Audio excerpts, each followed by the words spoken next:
Story 18. The Divided Kingdom. King David ruled for 40 years.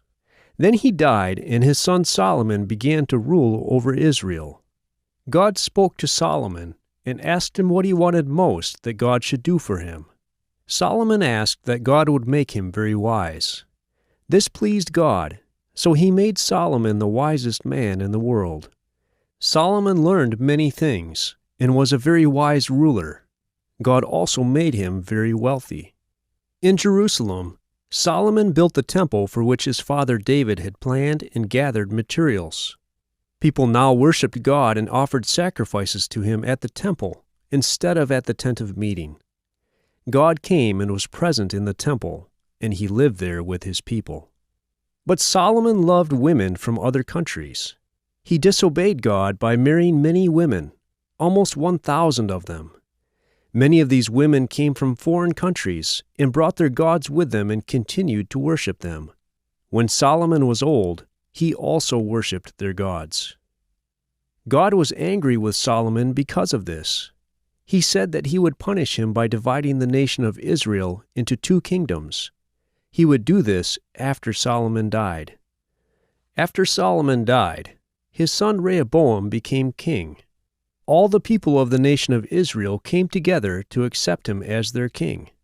They complained to Rehoboam that Solomon had made them do a lot of hard work and pay a lot of taxes. They asked Rehoboam to make them work less. But Rehoboam answered them in a very foolish way. He said, "You say that my father Solomon made you work hard, but I will make you work harder than he did, and I will make you suffer worse than he did." When the people heard him say this, most of them rebelled against him. 10 tribes left him, only 2 tribes remained with him. These 2 tribes called themselves the Kingdom of Judah. The other 10 tribes made a man named Jeroboam to be their king. These tribes were in the northern part of the land. They called themselves the Kingdom of Israel.